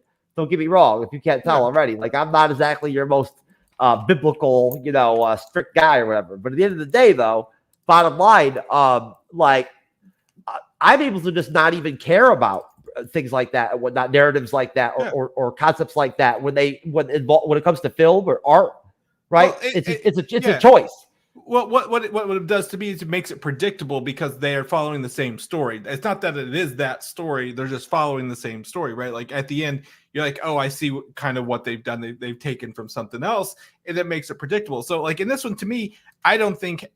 Did the Wachowskis ever say that? I mean, because they're not Christian people. They're not, it's not. They didn't say it's a Christian film. It's just based on the allegory of Jesus and being reborn and stuff like that. Did they state that was actually their thinking in the writing of it? Yeah, the original story. Yeah, you can obviously with Gion, Bion, as we're using as a safe word, and things like that, right? There's biblical references like all over the place, right? With some of the names of the ships and things like that, and the names of the characters. Yeah, absolutely. I don't mind that more than one person can have the ability to influence the inward, if you will. Like that's fine with me. If more than one person can do that, and that the fact that it's they have what they did, they resurrected, literally rebuilt from death I'm going to say it, Morpheus and Trinity back to life, and then they both have this ability. Now that they've built them back, I don't know what stuff they put in their bodies when they interact with the Matrix. So maybe they gave her something in there that says, look, they are special people. They have admin rights over the software. They handled it in a proper way. It was done properly. It did not. It wasn't cringy or anything like that at all. I'm not even trying to go that direction. Absolutely. But let me delve right back into the film. Right, we don't have that much farther to go. Yeah. I'm gonna break this end up into basically like 2 parts, so we can just do 2 questions off of it, and then we'll just do like some final questions, some final thoughts and ratings, and we'll plug out of here. So the analyst explains that after Neo's drink, motherfucker, I have to get up in a minute and get some more drinks. Oh, yeah. And Mrs. T's death, he wanted to study Mr. Anderson's body and his anomalous powers as the One, and convinced his superiors to resurrect both of them. He discovered, which I enjoyed those scenes, I thought they were interesting. He discovered that due to the One's inherent connection to all humanity in the M, manipulating Mr. Anderson could make the Matrix drink produce more energy. Moreover, he found that code anomaly in Mr. Anderson was shared in his bond with Mrs. T. And that by surpassing their memories and keeping them close but always apart, the M generated much more energy. Solving the energy crisis put the analyst in a position to seize power from the architect, after which he rebuilt the M to control humans with emotional manipulation, claiming that humans generally believe what they want to believe. Mr. Anderson's liberation destabilized the system and triggered a failsafe to reboot the M. But the analyst stalled the reboot by convincing his superiors that threatening to kill Mrs. T would force Mr. Anderson to return to his pod. I slipped up. I've got 1 drink in the can when I get a drink. Mr. Anderson and Bugs return to Lowe and talk to Sati, who has come back from the M3 and is now in this film, older, an exiled program that Mr. Anderson previously met, speaking to avenge her parents' deaths at the hands of the M's. Sati helps devise a plan to free Mrs. T. Back in the M, Mr. Anderson makes a deal with the analyst. He will return to his pod if he fails to convince Mrs. T to leave the M. I'll stop there and go to you, Chris, for questions on that segment of the film, cutting off and stopping right before we actually get to where, the Tiffany identity reaffirms her identity and all that, right? Up to that point. Where you stopped was where that clip started, the last clip you started. Oh, perfect. Excellent. No, so go right off that, and I'm going to go ahead and grab some more drinks, and I'll come right back. Yeah, absolutely. So, that's the thing about, getting up to this is, it's not just, again, Mr. Anderson being the one above all who can do everything. It's that it's him and his relationship with Tiffany / the T name that we can't say, so we'll say Tiffany, her in the real world, and bringing her out of her pod into the ship so they can, I guess, jack her in whatever they want and have her control, because with the machines controlling her, I said the M word, have a couple drinks after this, with the M words controlling her, she has limited access. It's like a computer program. The admins are saying, "You have a piece of bologna there." Is that what I'm seeing? I do. Yes, sir. It's very professional. Just making sure. No, it's fine. I was making sure. I want to show you the real professional side of the Bleeding Edge right here. So this is Galtney bologna, folks. Thick slice. Wow, like a professional. I mean, I don't even know what to say. Oscar Mayer, are they sponsoring the show? Are they paying the ads? I threw you off a little bit on that one, huh, Chris? Yeah, no, a little bit. Well, a little bit, but I'll come back. But it's just where we've got to up to the point where it's the clip, and we're bouncing back and forth here, is that the M words are controlling it like a program admin, And what's happening with the admin is you have to get them out of there and get your own install base, because that's why they're trying to get, obviously, Anderson and Tiffany into the ship so they can control it and not be shut down. Because you mentioned, they're trying to reboot the M with the programs, and they don't really want to do that. They'd rather, the ego of the analyst, played by Neil Patrick Harris, is what's his downfall is. He thinks he knows it all and can do it all. And then, obviously, as that clip showed, Christopher Groff comes in and proves otherwise. Most definitely. And, sir, I'm sorry. I did not mean to make you jealous with the baloney. Yeah, absolutely. I never even thought about you. I feel like kind of selfish now, as how you feel about seeing it. But it was right there, and I am the type of guy that likes to eat the bologna right out of the package. So, no judgment from my end. I grew up eating cold hot dogs, so I feel you. Yeah, I haven't actually, to tell you the truth, I've never done it before on a show. That's how random I am. This is my first time. Your first time. It's the first for everything here. Hey, that's the thing. Hey, folks, that's the thing about live streaming, right? You never know what the fuck might happen. Yeah.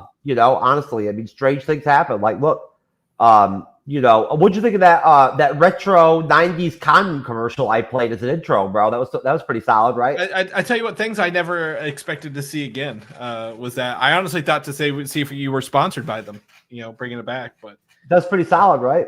Yeah. It set the mood right. That's for sure. What does it say to there? Like, go get some or whatever. Like, yeah. I love it, dude. Did you hear about this new event that they're adding to the Olympics that was in that other video I showed you? No, this is news to me as well. Yeah, they're bringing it to the Olympics this year. Do that. Spice things up for the ratings have been down. Yeah. I mean, it looks more like a Winter Olympic event, but who am I to say what temperature you can do things in? A lot going on there, right? I mean, and honestly, I thought those were actual mannequins or something, or at first or whatever, but they're not. They're real women. Oh, ugh.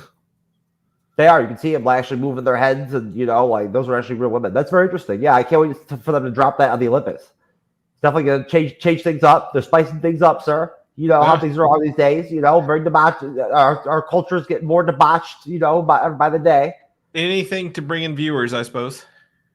Well, earlier in the show we mentioned that we'd hope that that having a beard you'd be a man, but honestly, no one's gonna marry you, Haranam. Like, you have a beard. No one's gonna date you, Haranam. You have a beard. No one's gonna be your boyfriend, Haranam. You have a beard. You are not a preference to a lot of men. And then I'll get really. No, you're not a preference to me, my friend. But there you go, folks. You know what? I just wanted to make sure that we were clear that not all people with beards are men. That woman is very proud of her beard. It's bigger than mine. Very intimidating, actually, to tell you the truth. She's actually kind of cute. So it's unfortunate that her beard would be in the way of me trying to, connect, unfortunately. Right? Yeah. Maybe your beard maybe your beard's in the way of her trying to connect. I don't know. You gotta look at it from both sides. I mean, if you got the better beard, then you have to be the top. You have to be the dom in the relationship. Yeah, isn't it in the written rules of beard or whatever, or beard shit? I've never seen these written down, so I can't really comment on those. But you gotta respect game where game is, and they're definitely upping their game. I don't have that kind of beard. I know. That's why I said that. When I played that, the first time I ever played that, I was like, I'm jealous. Yeah. Right? Like, seriously, like, she can grow her beard out higher up than I can. I've got the Keanu Reeves beard. Yeah. Like, you know what I'm saying? Where, my shit won't grow up like yours does. I do not appreciate Keanu Reeves carrying his John Wick look into this movie either. I'm going to tell you that right now. I think if they had gone back to the clean-shaven Mr. Anderson, I would have been more accepting, but it looks like he just, it's not that Keanu Reeves doesn't try. He's a great actor. He does a great job. He fits into this role in every role he does, but it was just watching like John Wick try to be Thomas Anderson, and I didn't appreciate that as much in this film. Back to the Matrix. He gets as much out of his beard as you possibly can get out of a beard. Again, he's got the Keanu Reeves beard like I do, where if you look, like I can't grow my beard up my face. We don't have that. Ours kind of cuts off, right? I have that same thing he does, where just doesn't grow out. So he rocks it. He gets a lot out of it. Everybody loves Keanu. Iconic look, right? You know who you're looking at when you see him. He did that also what, Cyberpunk 2077. And I feel blessed. It could be like my Keanu beer could be worse. Mine is like Keanu's, like it works, right? Yeah. Like it's good enough, you know. And I will say one of the things I was impressed about, they did shave his head and beard for whenever he got out of the pod, and I was like, oh, he looks like an old man, you know. He did, yeah. He did, but he's Keanu Reeves, dude. He's so cool. Every time, whenever every once in a while, I'll see him on TikTok or something or whatever, like on some short or whatever, or on YouTube, and it'll be some video of him like with a fan or something, or him riding his motorcycle or smoking a cigarette or something or whatever, whatnot. He's fucking cool, bro. Yeah, he's Keanu Reeves, dude. Everyone loves him. You know, everything you hear about him. Everything you hear about him is great. It's like, you know, oh, he stopped and like helped the fan change her tire or whatever before she was, you know, on her way to go see the movie or some shit. You know or you see his photos with fans and he's like doing the hover hand, like he's like, I'm not touching, no touching. We're not getting into this. Yeah, so. Or you know, it's him with kids or something. You know what I mean? Like, you know, little young fans or whatever. You know, like he's just great, man. Right. He's Keanu, dude. I'm telling you right now, if Keanu Reeves fucking was in that race, the new Olympic event, he would kill it. He's a master of everything he does. So, essentially, my final, you know, thoughts on that section of the film that we were discussing right there are just basically that, again, the secondary characters, the lack of secondary characters, and the kind of overcrowding a little bit at times of some of the stuff kind of take the tracks a little bit from the film to me. They could have done a better job with the team, the crew. You know, that made up their squad, like kind of over on the you know, the good side, you know, the human side, right? That was that they, you know, they didn't make an effort really in that area to try to you know, do anything interesting other than adding an aged you know, Jada Pinkett Smith character, right? Which you know, I was shocked they did that. Yeah, and I think it's just, again, that first, I looked at the time when I was watching today, that first hour, there is nothing that really drives the story forward. It just spins some wheels. And I think if they use that hour, kind of like the first movie did, because you get an idea of the team. Morpheus is a safe word, I think. Morpheus's team early on in the first movie, like you know. Fear? Did you feel that fear for a minute? I did. I was like, oh, am I good? But Morpheus' team in the first movie, they introduced him early on, and they even give like Cypher, right, the villain, the twist early on. He's more twisted than that tea you're drinking. That's what's happening. They did a really good job with that. I'm glad you pointed that out. That's a really great point of yours. They really, in that first film, I've never really identified it or ever remember it being discussed in any conversation I've ever had about the Matrix. How they did such a great job of establishing right from jump a team with underneath Morpheus, right? Yeah. To sort of be like, you know, the outlaw, like the bones of the film, right? You know, and make up the team. So they were all very individualistic. They did a great job, like how they looked was different, right? They had like interesting looks to them. The one was like very Bull-like looking with like the blonde short hair or whatever, right? Yeah. You know, like everyone was very distinguished looking, right? Like they all look different. And I think the difference in that the stakes were higher because those people could die at any second. And I don't think a single person died in this movie. Like, no, did anybody die? I don't think any of the team actually died throughout this, which was disappointing because that means there's no stakes. And when there's no stakes, it doesn't feel real. You're right. I don't think anyone did die. Yeah. I remember anybody getting shot and like falling down and dying. Yeah, bullets are the weakest thing whenever you're watching these movies. So I didn't see a single person take a bullet. You saw them get beat up, and I think one was in a car being surrounded by bots, but they rescued her. The fight choreography was solid, I thought, in the film. Yeah. That at least they did a good job with that. I mean, as far as I was concerned, right? Yeah. You know, all the hand-to-hand combat stuff was well done. Yeah, and they kind of revisited the dojo scene with the new Morpheus. So, you know, they got to kind of set that up a little bit. And then they, again, picked it up at the dock scene and then there at the end. But most of that at the end was the force blast. Well, some of that lends over is Carrie-Anne Moss and Keanu Reeves because they've already so trained. And they've already done this so many times. Like, they're entrenched in this stuff. You know what I mean? Oh, yeah, so, absolutely. like, they know how to do it. right? Yeah. Like, and I'm sure that their stunt double, they probably get they have good people in there in their crew, right? Yeah. To handle it. But they did a good job with the fight choreography. Visually, the film looks good. Yeah. It looks great. But honestly, it really it's just a different tone to it. It really does. But back connecting back into the M here of as far as the film goes. So after coming off of Mr. Anderson making a deal with the analyst to return to his pod, if he fails to convince Mrs. T to leave the M, Tiffany reaffirms her identity as Trinity Drake while talking with Mr. Anderson. Realizing that he has lost, the analyst attempts to kill her, but Mr. S appears and attacks the analyst, seeking revenge for his own imprisonment. Yeah. Mr. Anderson and Mrs. T and the others escape in their vehicles, chased through the streets by hordes of bot programs and attack helicopters. As the last ones to be extracted from the M, Mr. Anderson and Miss T become cornered atop a skyscraper. Holding hands, they leap off, and Mrs. T begins to fly, taking them to safety. With Mrs. T's newfound control over the M, both return to confront the analyst. They thank him for giving them a second chance by resurrecting them, while they also express their contempt. Mr. Anderson and Mrs. T fly off into the sky together, making plans to remake the M. So I'm going to pause it right there. I'm going to grab a drink. I just ran out. You continue with the description. I'll be right back. Excellent. Actually, I'm going to flip over to the other Matrix trailer, folks. Bear with me. Okay.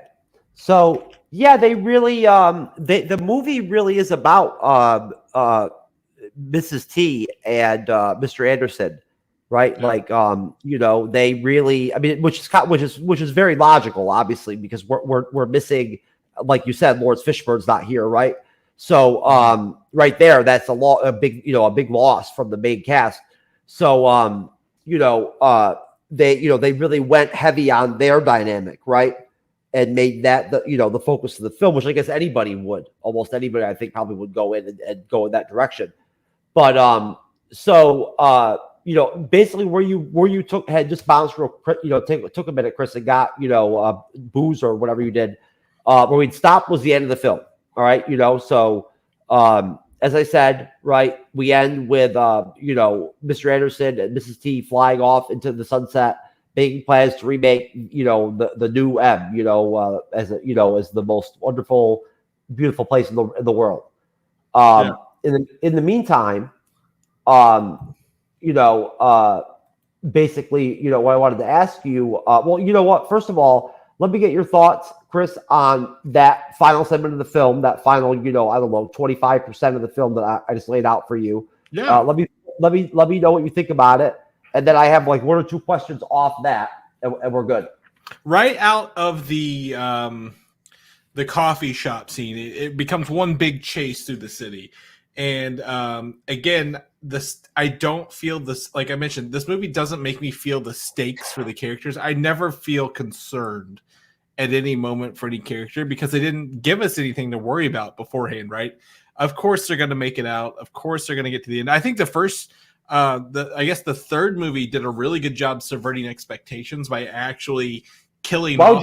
Why would you make the fourth film and kill off Keanu or carrie-anne in the film? That makes no sense. Well, I think no, you're right. No, I'm just saying you called it. Know going into the movie they're not going to die. Yeah, if they did and said, okay, we're actually going to reboot the Matrix with new characters and new like personas that they kind of dabbled in, I'd been like, I get it. But at any time they've not killed a single person up to this point, so I don't feel they're going to kill anybody going forward. They didn't even kill the Merovingian. He was just not even the A's or the bots. None of them were died either. Right. But I will say the street, when they started using the bots as bombs, like suicide diving into the streets, and then shattering into like the code was pretty cool. I was like, that looks cool. That's a new thing in this world. So I really kind of dug that more along the way. So that was great. The helicopters on the scene, nothing tops the helicopter scenes from the first movie, right? Like where Mr. Reeves himself pulls the helicopter, right, and saves Morpheus. So I'm always comparing to the older stuff because it set a precedent, and the precedent I feel just didn't live up to here, because I'm like, there is no way they're going to be off. There's no way they're not going to survive.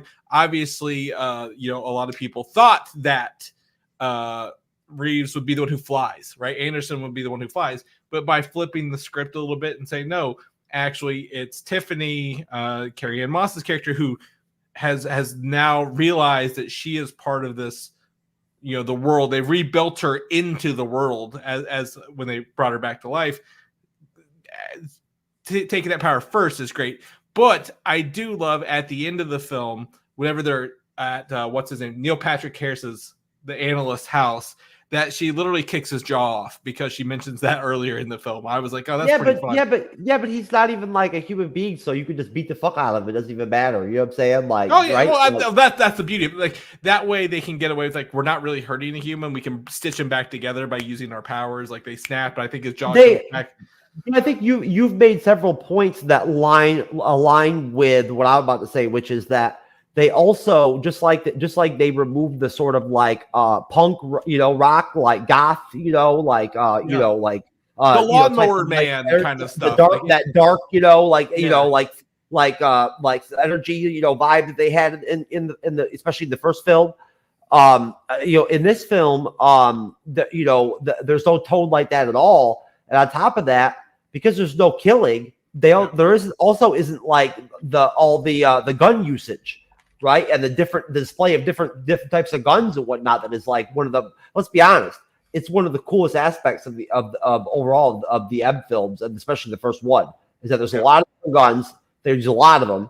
They're always shooting. You know what I'm saying? People enjoy. And they mean something, because in the first one, if you got shot by an agent, I think that might be the words. Drake. Drake. You will die. You will not make it out. You will die. Yeah, and there was a lot of handgun, like handgun to handgun. Like combat, which I like stuff like that. That looks really cool. And the agency, the death of that was just ripped out of the other two movies because they showed he can stop bullets. They really did a shitty job with redoing that whole concept in the film in M4, right? Like, see, I'm like afraid. I'm just so good with the drinking game. I'm already so afraid that like now any word that like seems like it could be like possibly bad, I'm like giving it different titles.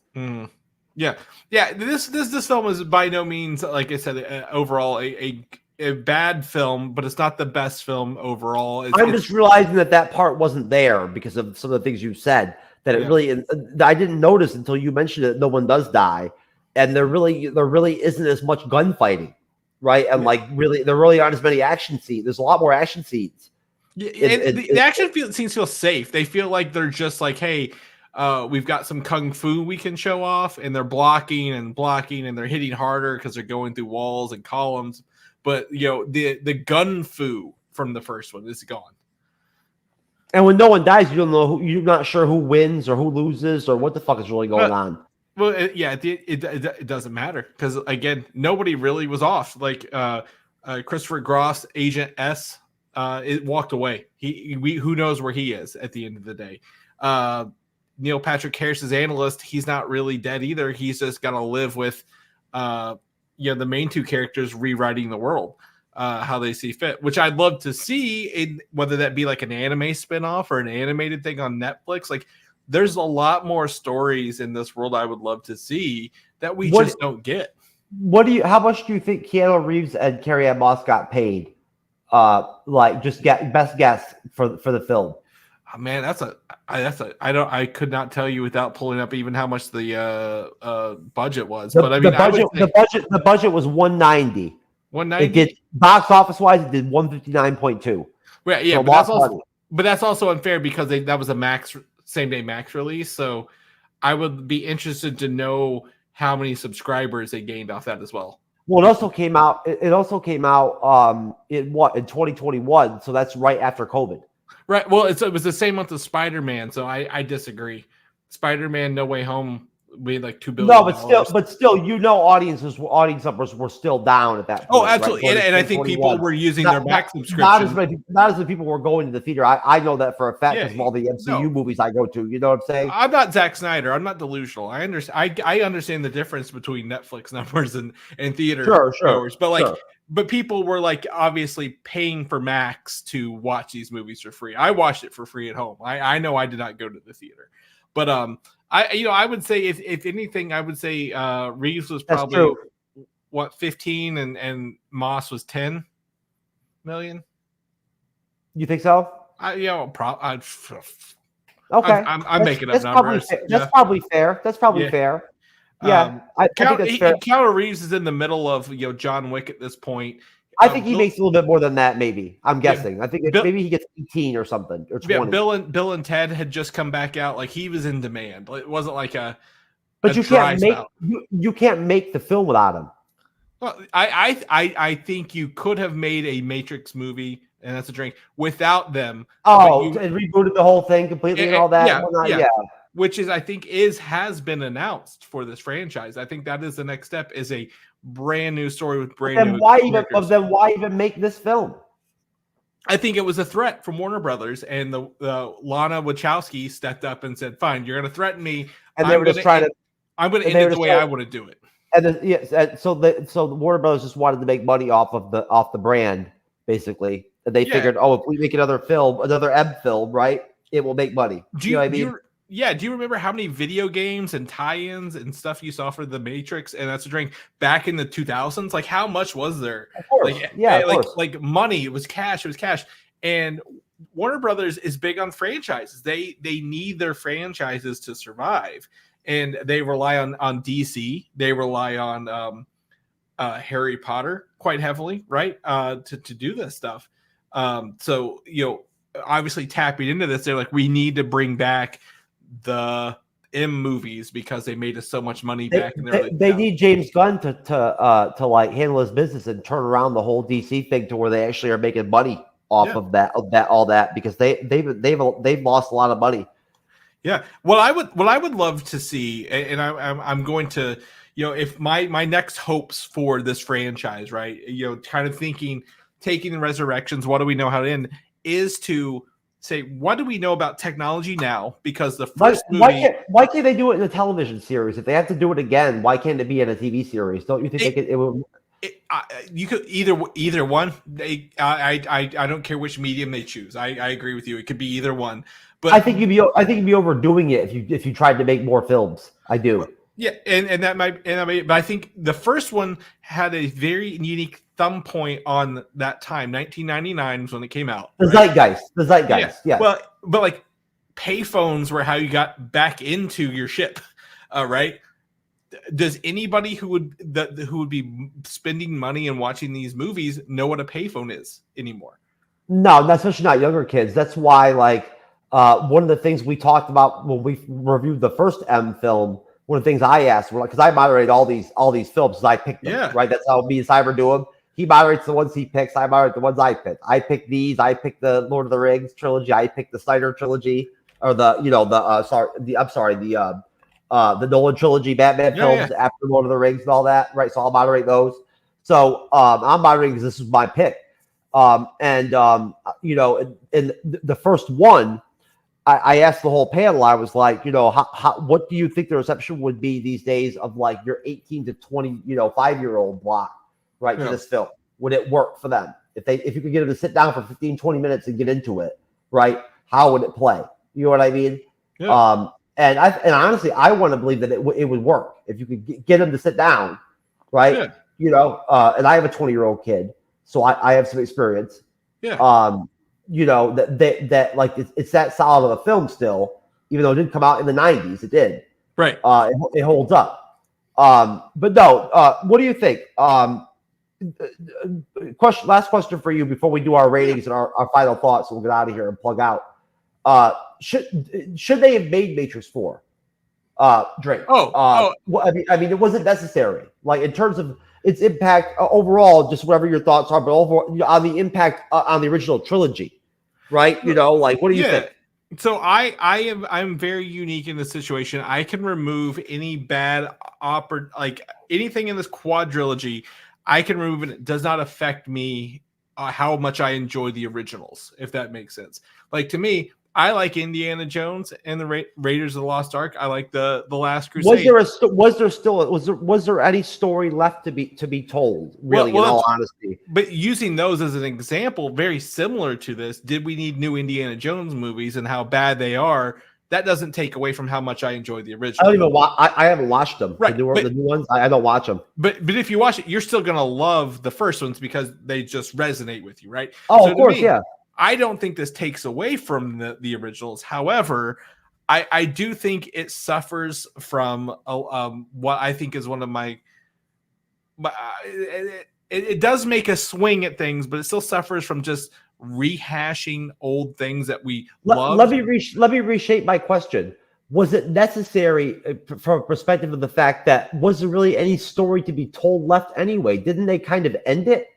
In Revolution, they ended in a very definitive note where everyone was dead, right? Like they killed off the main character. That's what I'm saying. Yes. So at that point, was it necessary to push forward when there really wasn't story there? Well, I think your question is kind of loaded because you're setting up like there's no story to tell. Well, I think a good storyteller can find any story to tell, even if they're dead or not. I think they went about it the wrong way and should have introduced new characters into this world rather than rehashing the original content, right? To tell a good story, they'd be like, oh, the Matrix exists, the machines, the humans are fighting, but we don't need to go back and find Neo and Trinity. We can actually tell from new characters and new stories. Everything is updated. We now have Wi-Fi. We didn't have Wi-Fi back in 99, so why don't we show how the new technology is affecting the machines in the world rather than saying, hey, you remember Keanu Reeves and Carrie-Anne Moss and how much you really dug them as a couple and were like shipping them? Like, let's go back and do that. So does that make sense? Like I think there is story to tell, but this is not the story that should have been told. Well, I would say redoubling what I kind of said earlier is that if they really wanted to move forward with this IP, they shouldn't have made this film. Yeah. Right? They should have went in whatever direction they were going to go in, Chris. You get what I'm saying with this? Absolutely. Yeah, because they should have made that jump, that leap, and went in whatever direction they were going to go in, right? And push reset or whatever, whether it was a TV series or another trilogy or something like that, and you totally redo everything, right? If they were going to do all that, you don't do this. You don't make this film. And I think the beauty of and I'm going to say it because it's a drink, the Matrix is you don't need to reboot it necessarily. You can actually continue the world with everything and just have it be like the Matrix itself rebooted rather than the way everything is so on demand and immediate and whatnot with the internet and YouTube and all that shit. There's an impact on them making this film on whatever else they do with the IP. You see you get where I'm going with this, right, Chris? Yeah. No, exactly. So hear me out though. So basically, you go and you pull it up on YouTube right now. What people think of this film? It's not the reviews are not that spectacular, right? They're not. I'm not the only person on there that's saying the plot's confusing and all that kind of stuff, whatever. So my point simply is just that does impact whatever else they do with another project. If they do go in a different direction and make that reset, and if like you said, if they believe that if they go in a different direction and recast and all that, go to with all that kind of that whole deal, that there's still something to be done there, the story to be told and money to be made and all that. In whatever way, this doesn't help is my point. You see what I'm saying? Like, the negative feedback that towards this film on your general audience over the cluster of a couple of years, right? I don't think anybody I don't think anyone's gonna even have any memory of this by the time something else comes out. And if it's got different actors and they specifically point out, this is a new Matrix, I don't think they're gonna have to have that baggage of this movie carried with them. I would do it on TV if it was me. I would go in a different direction and actually do it as a TV series if I was going to bring it back. And I would say the problem with that is no one's doing TV right now because it's too cost prohibitive, right? Like you see everybody. But if you want a whole shift of the characters and all that, and you really want to go to that, it's you know as well as I do from your schooling that you're better off going the TV direction because that gives you more actual time on screen and more episodes and to work with in terms of like fleshing out these new characters. I would normally agree with you, but the first movie is so impactful that they did it in one movie with all the characters and the world building. I think. Yeah, but how do we know? How do we know that Lawrence Fishburne and Carrie-Anne Moss and Keanu Reeves didn't have like wonderful chemistry, just like outstanding chemistry, and they just killed it? Like behind the scenes, they were like machines, or whatever, right, or whatever, and like it all came together. You know what I'm saying? Like, we don't know. But they never talked about it. You can go look it up. You're not going to find interviews of them talking about it. Yeah, but also to say, they count out that couldn't happen again. I think it is. It's just a big miss. Yeah, it could happen. Anything's possible. Yeah, anything can be good and anything could work. I mean, we're. I'm being personally biased. I'm saying if it was me, I'd do it as a TV series because I think that'd be cool.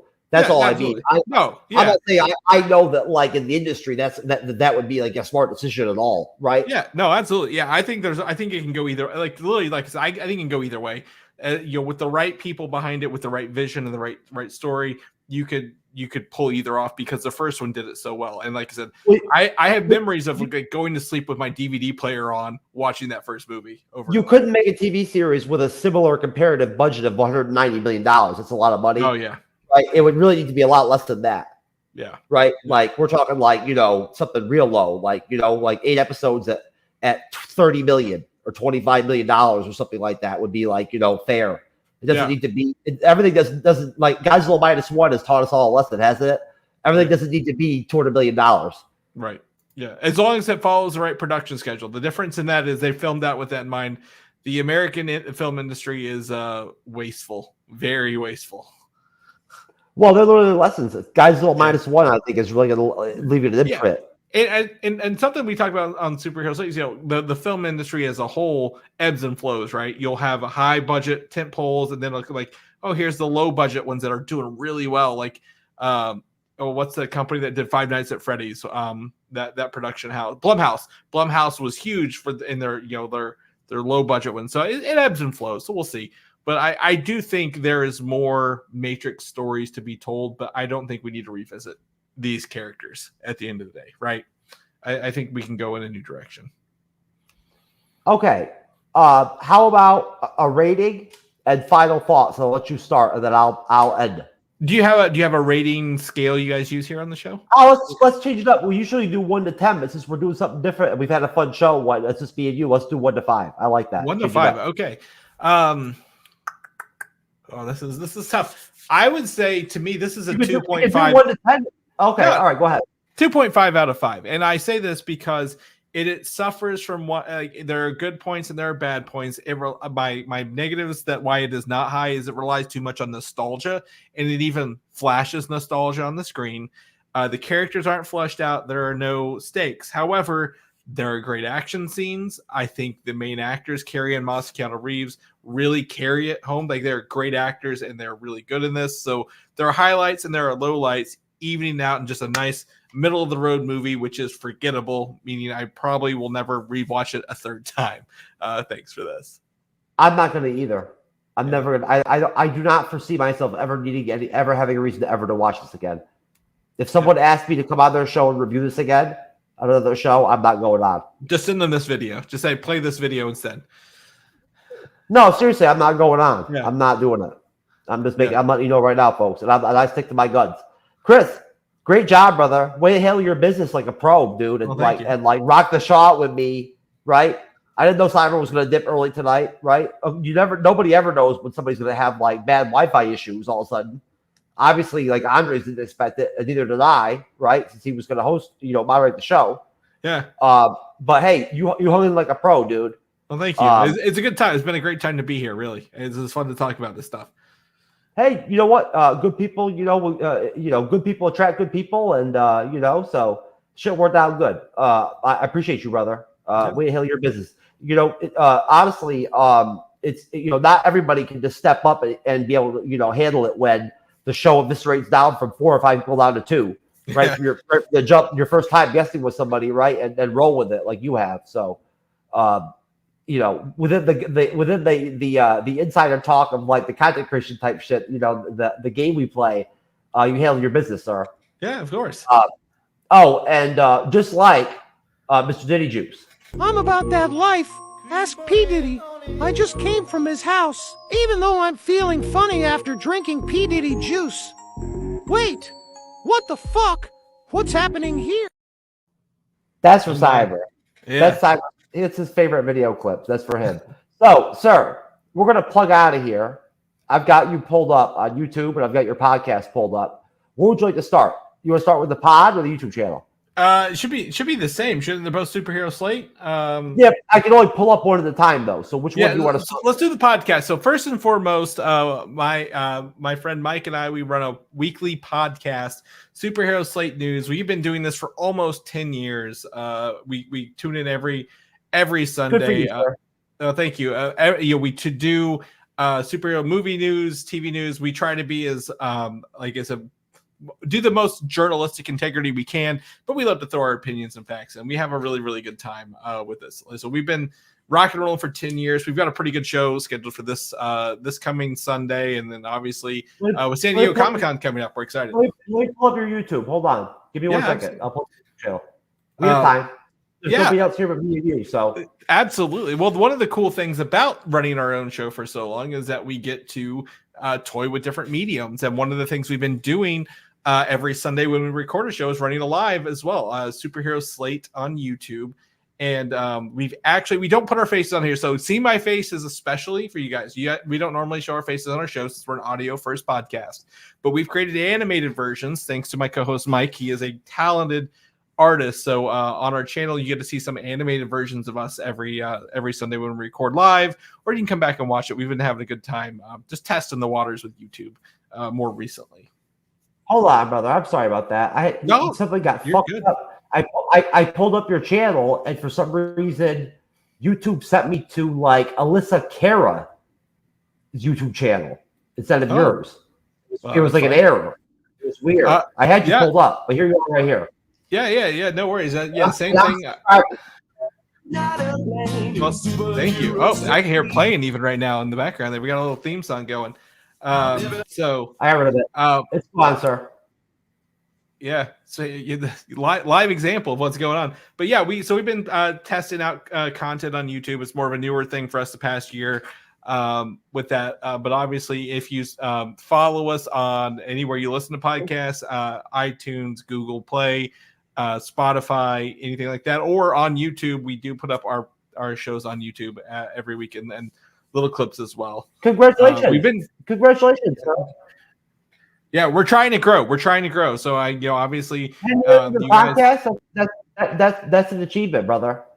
Yeah, obviously, you guys here at the at your channel the Bleeding Edge is definitely a role model for us. We hope to get to the numbers you guys are doing, and I appreciate you having us on, or at least me. I'm very blessed. Honestly, I'm very blessed, and I'm very humbled. Like honestly, when I first started on YouTube and podcasting, I wish I would have taken a picture of the index card I had on my wall where I wrote my goals. My goals were very simple, right? This is what I thought I was capable of. Be on YouTube was one. Yeah. Be a podcaster was the other. There was no statistical goals or anything like that I had, because I didn't think that things like ever being monetized or having 1,000 subs on YouTube, whatever the fuck, 1,000 plays on a podcast, whatever possible for me. Yeah. I didn't know, So basically the people that I did talk to that were already making long form content were like, it's a long game thing. Yeah. Right. So I went in like very pessimistic almost, like I should not expect anything really, to just pop off. So those were my goals. So I've just been humbled as fuck like the whole time ever since we, hit any of the benchmarks of like getting monetized or, crossing that 1,000 mark. Hopefully coming over with us, Chris, will help your channel, a little bit, right? Or bringing me over. You guys want to invite me over, right? You'd hope my brand would, would bring over, with our audience and bring some attention over to your channel, maybe, get your stats up a little bit. Absolutely. My co-host, Mike, he is very blessed. They're about to have their first child next month. So I might be up for some extra co-host stuff as we move through while he adjusts to that time in his life. But I do know, what is exciting next this coming month is Deadpool and Wolverine, the only Marvel movie of this year, right? So we are so excited to get into that. I enjoy opportunities to do different stuff. Like I've had other creators come in as special guest co-hosts our shows before, right? Like, people that are like my friends in content creation, I've had them come in and host the show. Why not? Right? It's fun. You know what I mean? Like at one point, like Cyber didn't do any of our weekend shows. He did. We used to have a Sunday show too, along with the Friday and the Wednesday and the Monday, and it was all me. I would host on Friday and Sunday and Monday, but it was all me, and then Cyber and I would rotate on Wednesdays. So bi-weekly, I would moderate on Wednesdays, but the other 3 shows were all me hosting. So yeah, I would welcome other creators that I knew to come in and host, right? Just so I could take a break. Yeah.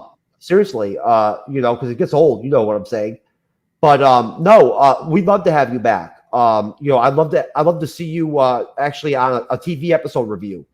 I think that would be cool. We're doing the are you a Star Wars fan? A huge Star Wars fan. I just built a lightsaber at Disneyland 2 weeks ago. We're covering the Acolyte right now. We're on episode 5. Coming up on episode 5 this Wednesday upcoming. So we still have 4 episodes left. And we're doing Skeleton Crew at the end of the year. Awesome. And we have upcoming. Do you fuck with any of the Walking Dead stuff? Like, are you a Walking Dead fan? We're not Walking Dead people. We've been dabbling in The Boys. I don't know if you guys are covering The Boys or not yet. No, that's something we're not covering. I've never gotten into The Boys. I've never watched it. No. I know. Don't get me wrong. Don't even get into it. 37,000 different creators have told me. I don't know why you're not watching it. Yeah. It's one of those shows you don't know, like the people I thought would not like it at all love it, and the people I thought would love it don't like it. So it's definitely one of those shows that really shakes what you think of who watches content these days. Well, if I was caught up with the show and had they're what season 4? This is season 4, and it's about halfway through the 8 episodes. Yeah. If I was able to get caught up hypothetically in a different situation, I would love to come on and cover the show with you guys. But in the meantime, let me know what you have going on, and I'd be happy to come over and and try to handle my business like you have over here. But folks, we're gonna get out of here. We appreciate all of you very much. I hope that you have a wonderful rest of your weekend. Those of you who catch us in video, audio form, make sure that you consider following us, rating Chris's podcast, right? Dropping a review, all that good stuff. Subscribe. We like that. Turn on the notifications on our YouTube channel. It's always good. In the meantime, God bless all of you.